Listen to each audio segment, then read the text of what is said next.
nakapagkwento na ba si Congressman Leviste? May we know, Congressman Leviste, how you acquired the list?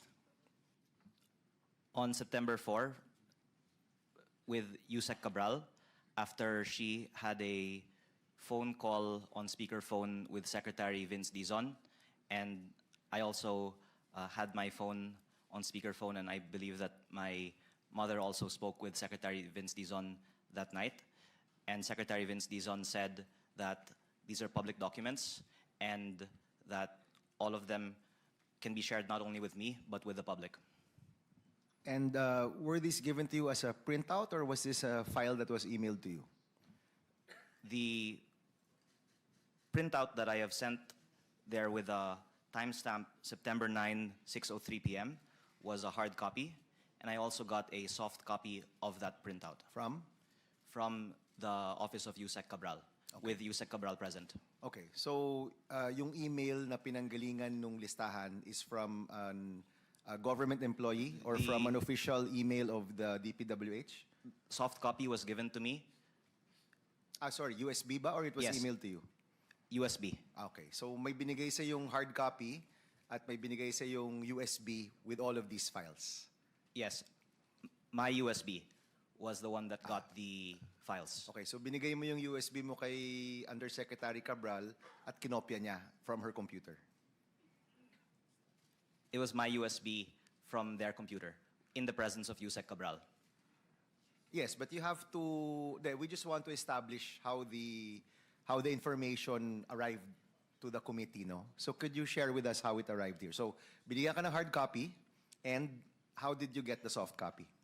In the presence of Yusek Cabral, I asked if I could get a soft copy of it, and my USB, after a few minutes, because it wasn't readily with me, was brought by my staff, and it was also seen on CCTV that we were coming in and out of the office.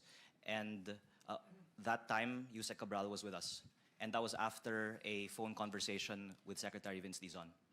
Okay, so yung USB mismo, nilagay mo sa computer ni Yusek Cabral, and you transferred the file to your USB.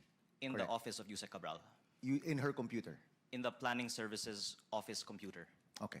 So, ibig sabihin yan, there should be a copy in DPWH as well because may pinanggalingan yung files na yon. Correct, Congressman Leviste, no? Yes, and after your line of questioning, Mr. Senator, I also have here the names of the encoders that are also noted on each line of the file. So, DPWH can verify.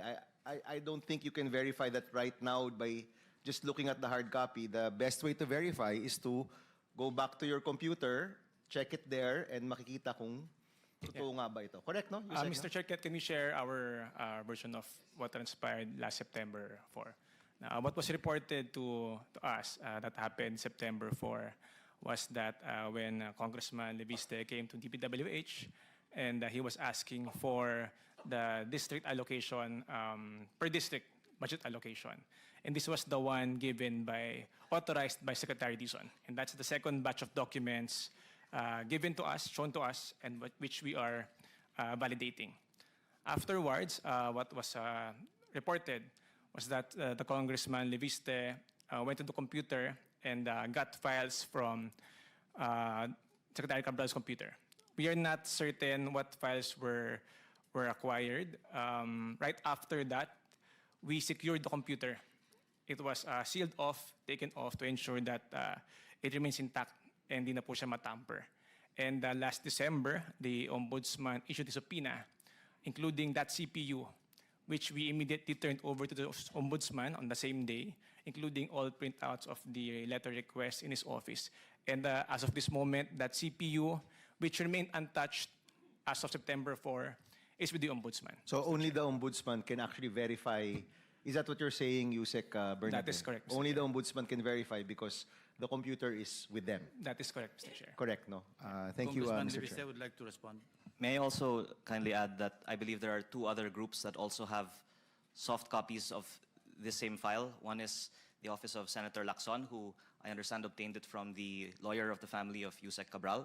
And the second is Billionario News Channel, who must have obtained it from some other source within DPWH separate from me. And I have seen another soft copy of the file which has a slightly different file name than my file, and it is, as I have seen, exactly the same. So the public can be assured that it's not solely reliant on my copy of the file because there are multiple groups that also have a copy of the file. Mr. Chair. What was just for just to clarify, the files that were given to me by the lawyer of the late Undersecretary, ito yung SARO, dated December 27, 2024. 50 billion plus, 30 billion of which flood control projects. And when we cross-check with the records, may mga ghost flood control projects doon. Pero I just found out na incomplete yung, kasi may doon sa SARO na yon, ang total doon nasa mga 100 plus billion, hindi lang 50 billion. Coming from, I think, 155 billion, yung whole universe. So hindi kumpleto yung aking files. Yun lang binigay sa akin personally or through an intermediary nung lawyer ni late Undersecretary. And it appears na mayroong magkakapareho doon sa files ni Congressman Libiste at saka sa aking files. I didn't anymore attempt to ask